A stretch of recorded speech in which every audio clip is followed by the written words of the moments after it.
Bom dia, meu. Bom dia, o cacete, estamos de noite. Esse aqui é o Matheus de Moraes, o nosso desenvolvedor de software. Primeiro desenvolvedor de software da Rumble. E a gente vai tentar fazer o óleo buraco. Vamos ver o que vai dar. Então o Matheus tinha algumas ideias aí. Sim. O que você tinha pensado, Matheus? Então, eu tinha pensado aqui na ideia que você falou de ser um aplicativo que, a princípio, coletaria os dados pelos usuários. Isso.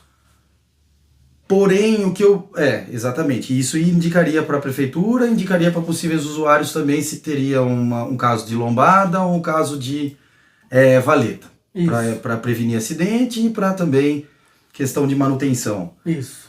O que eu pensei a princípio seria para fazer um MVP, para a gente conseguir levar essa ideia adiante, porque assim, eu não sou nem desenvolvedor, nem dev, né?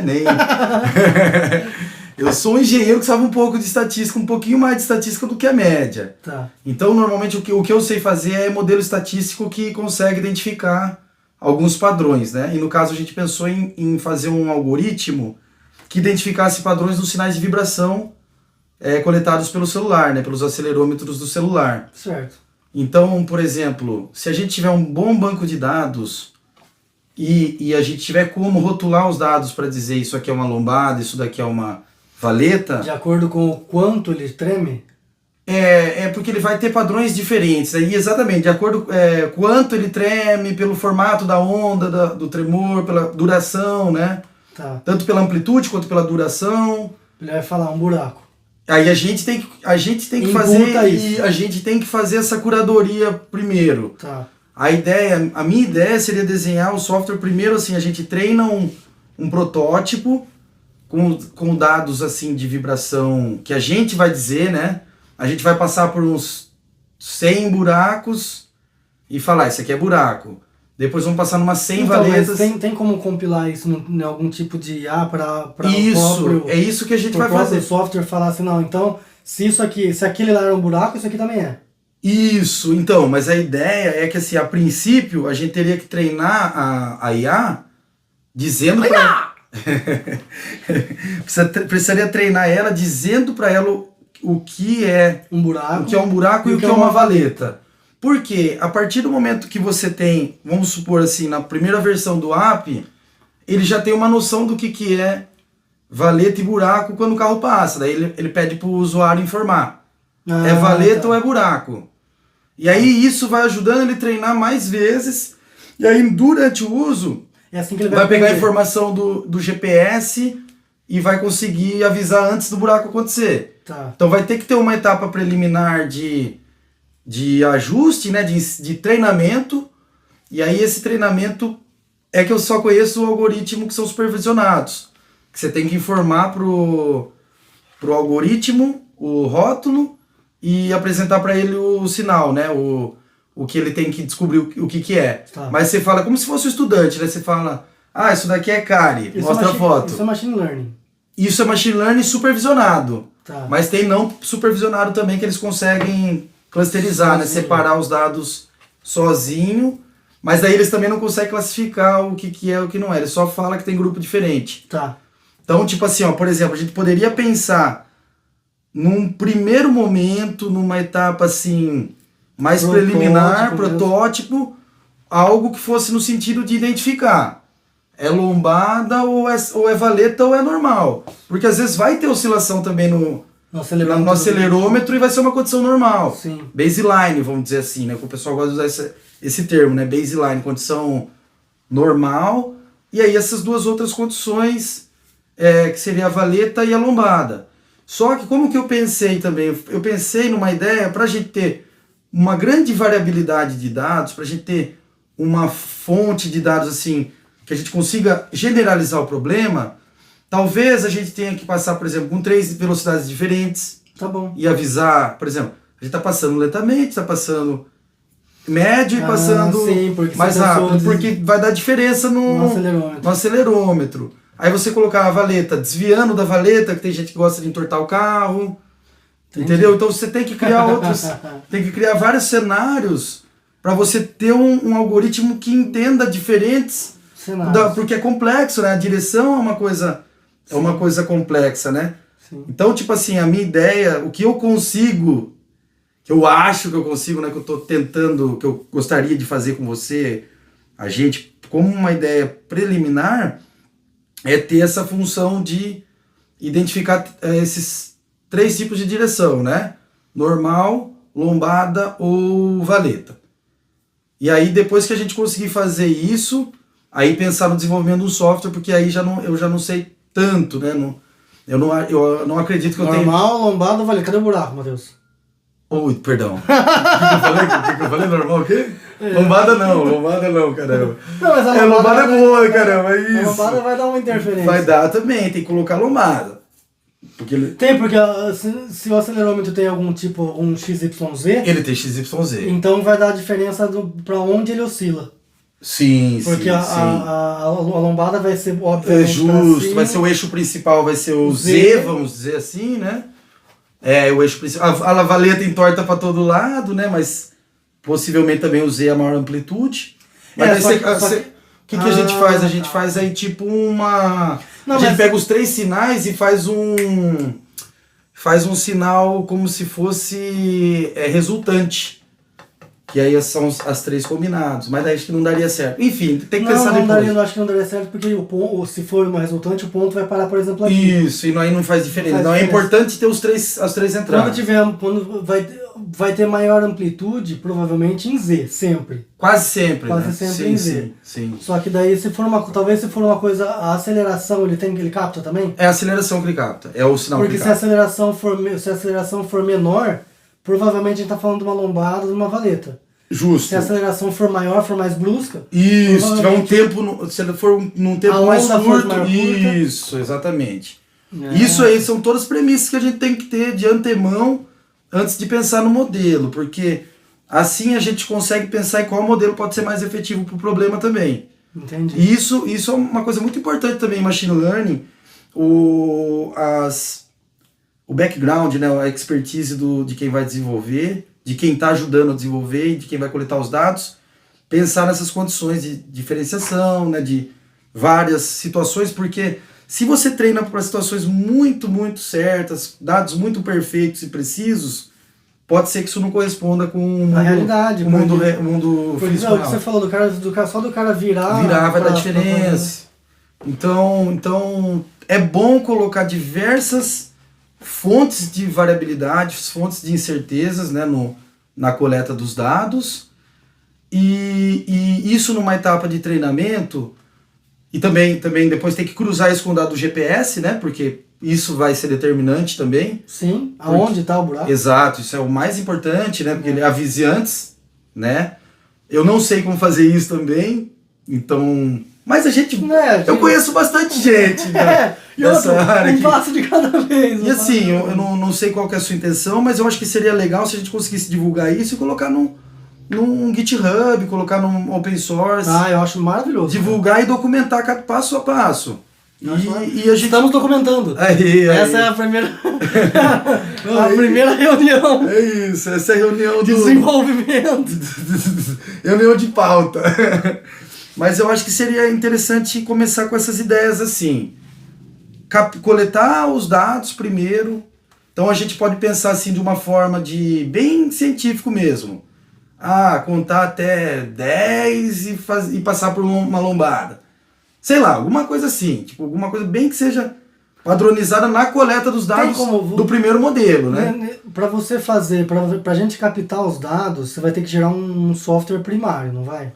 Não, então, eu tenho um coletor, eu baixei hoje, inclusive, um medidor de vibração do celular mesmo. Aí eu consigo, a série temporal é informação... A onda. É, a informação da aceleração da onda, que é um seno, né? Um sibilante, né, que chama? Senoidal, né? É composição de senos, né? São vários senos somados e aí ele fica... Tá. E tem ruído também, né? Que a medição não é 100% precisa. Não, tudo bem. E aí, qual que é a ideia? Daí, por exemplo, coletou... Vamos supor, eu pensei nisso. Falei assim, buraco rápido hatch pequeno que é o seu carro, por exemplo. Certo. Também seria legal colocar carros diferentes. Entendeu? Colocar um sedã, colocar um SUV. A suspensão vai dar Pouca diferença. É pouca coisa, entendeu? Tipo, falar, ó, é um sedã médio, é um sedã grande. Rotular dessa forma. Aí, Kiko, você se ferrou, hein? Vamos pegar seu carro, viu, Kiko? O SUV ou de mão vai ter que soltar. Ó, galera, vamos aí, ó. Vai soltar o Jeep Renegade dele.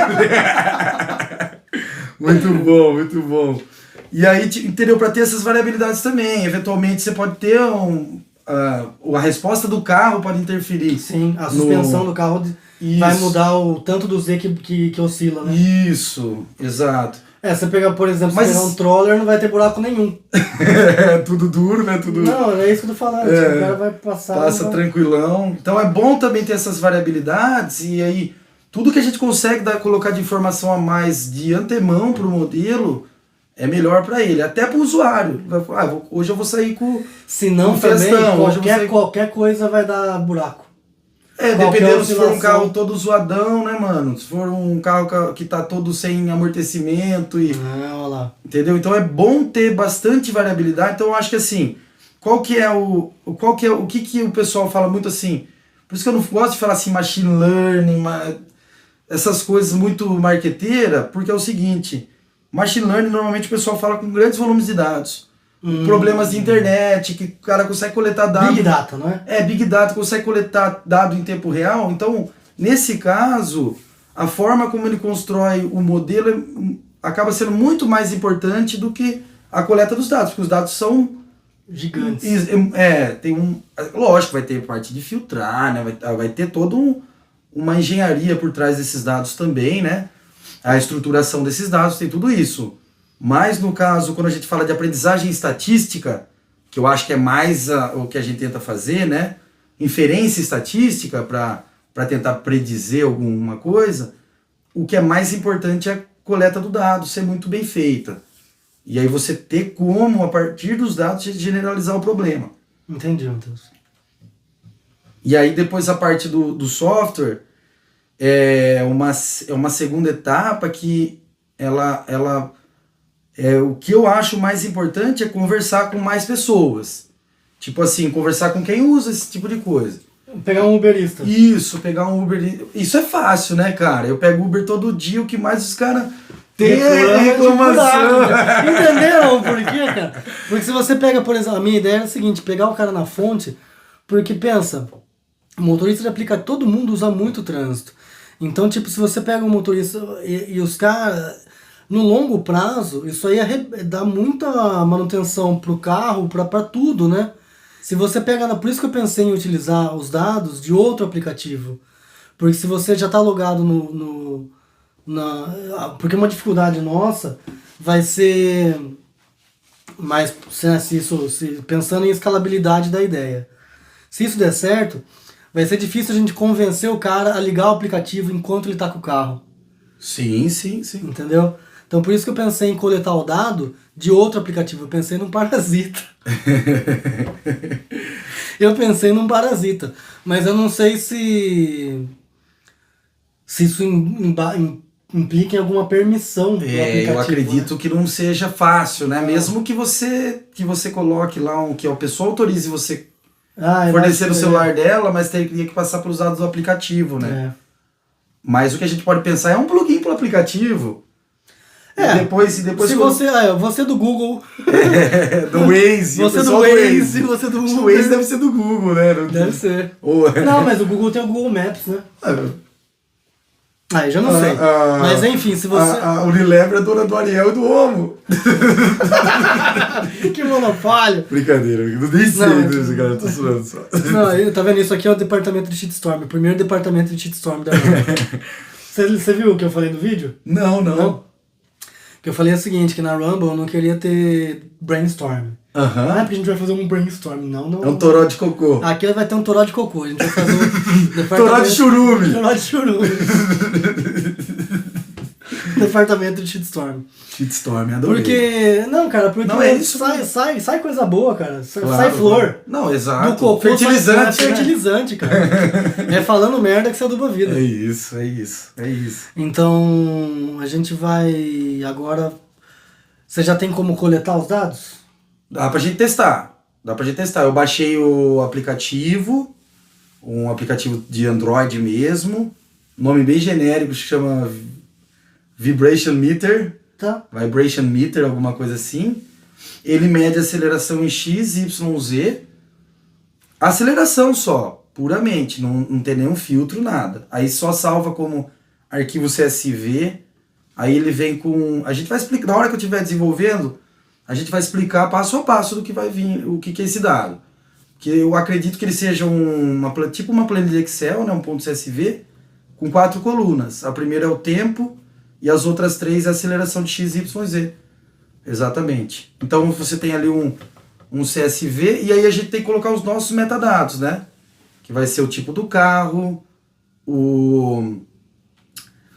o tipo do carro, assim, grosso modo, né? Falar um sedã pequeno, um sedã grande, alguma coisa assim nesse sentido. Vai ter que colocar também a questão se passou rápido, passou devagar. Vai ter que ter uma faixa, vai ser uma variável meio... Uma coisa que a gente pode usar como referência é a velocidade da via. Isso, a velocidade da via máxima seria o rápido. Ela, sei lá, a 20% do máximo, o médio e um pouquinho menos do que 20% o devagar.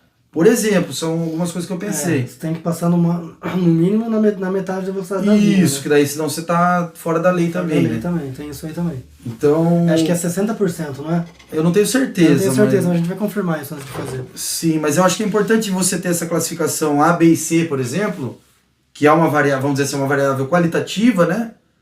Mas ela tem, né, um grau de sequência, né? A, B e C, ou... E, vamos dizer, devagar, médio e rápido, alguma coisa assim. E também a questão de ser... Aí agora já coloquei lombada, buraco e valeta. 3 condições e a condição normal. Então são 4. São 4 condições. São 4 condições. São 4 condições. São 4 rótulos. E esse é um problema de aprendizagem estatística, ou algoritmo de aprendizagem, de classificação, porque você está querendo classificar sem condições. Certo. De condições de operação, né, no caso. Pela minha experiência, eu fiz um curso há alguns anos já. Nele, o pessoal usava dados de vibração coletados com o celular para identificar atividade humana. Se a pessoa está andando, se a pessoa está sentada, deitada, pulando e essas coisas. Eu não me lembro exatamente o que era, mas era... Matrix, hein, cara? Uma coisa, mas era um teste assim, bem acadêmico mesmo, não era nada assim hiper complexo e é interessante a forma como eles tratavam os dados. Que eles usavam esses sinais de vibração e construíam imagens a partir deles. Fazia uma matriz, cada pixel um valor de intensidade. E aí usava a rede neural convolucional que consegue ler imagem melhor do que outro tipo de dado. Então, tudo isso é coisa que a gente vai testar. Às vezes, por exemplo, uma rede neural convolucional ela demora mais para ser treinada, precisa de um conjunto de dados maior. A gente pode pensar numa outra estratégia, pode pensar num algoritmo de árvore de decisão, pode pensar num algoritmo de... em algum tipo de classificador que agora não me vem à cabeça nenhum, mas esses 2 já dariam pra gente testar. Beleza. Ou alguma coisa que coloque incerteza também, uma coisa que sugira para o usuário: ei, você acabou de passar por uma lombada, se a chance maior for lombada. Aí você só clica, senão ele fala: o que você passou, lombada, buraco, ou se ele tiver na dúvida, se ele ficar na dúvida entre os 3... no beta com certeza a gente vai ter que imputar isso manualmente. A pessoa passou, você passou por uma lombada, o cara confirma. Ou então ele vai falar antes: em Piracicaba, nessa região, tem muito buraco. Então eu vou avisar. E também ele não pode ter muito falso positivo, né? Porque senão imagina uma porra do aplicativo ficar te aloprando ali toda hora, piscando. Não pode. Não pode ter muito, mas é melhor ter mais falso positivo do que falso negativo. Para calibrar. pra tudo, né? Porque o falso negativo é quando ele fala que tá normal e você passa no buraco, aí você fode com o seu carro. Não, tudo bem, mas assim, eu falo... Vai diminuindo. Porque a gente vai calibrar esse aplicativo. E a ideia do algoritmo é otimizar sempre que possível ele faz um retreinamento, porque como você está coletando os dados e está avisando, o cara confirma ali, tem a lombada, tem... Então você está colocando o rótulo de novo para ele continuar aprendendo continuamente. Nossa, ficou bonita, você continuar aprendendo continuamente. Mas é por aí, cara, eu acho que pode pensar nisso sim, nessa... E qual seria o próximo, por exemplo, hoje, qual seria o nosso próximo passo agora? Que a gente já consegue fazer hoje mesmo. E filmar também, a gente coletando essas vibrações aí, só pra dar uma emoção. Beleza, vamos fazer isso então. Vamos fazer só, você tá com tempo? Não sei como tá a sua agenda hoje, mas tranquilo. Faz só pra ver, só porque não tem trânsito agora de noite, né? Sim, vamos fazer. Meu bairro aqui tem muito buraco. Aqui dá pra testar. Todo lugar tem, cara. Dá pra testar bem. É uma coisa muito, acho que é muito incisiva essa questão, porque todo lugar tem, cara. Puta merda. Isso é muito, muito ruim. Ah, uma coisa que a gente podia, que eu acho que vai dar BO também, porque onde eles fazem o remendo do asfalto, justo, fica um calombo, fica ruim. Justo. Não, a gente passa nos calombos e coloca como normal também. Fica ruim, mas não prejudica tanto, né? Porque senão vai ficar avisando isso aí. Sim, não, então, mas é que provavelmente nesses calombos que vai ser normal, a gente vai mudar, vai calibrar o range do Z como essa amplitude normal. Sim. No baseline. Então, o baseline ele tem que também ter uma certa tolerância, porque vai ter terreno que é muito bem feito, né? Tipo no bairro do Lego, que é bairro de boy. O bairro do Lego não vai dar bairro de rico. E nas nossas quebradas aqui o nosso baseline já é mais underground. Não, beleza, vamos fazer isso então. Galera, tamo indo aí então, vamos fazer o nosso primeiro teste aí do primeiro departamento de shitstorm da Rumble. Valeu, rapaziada!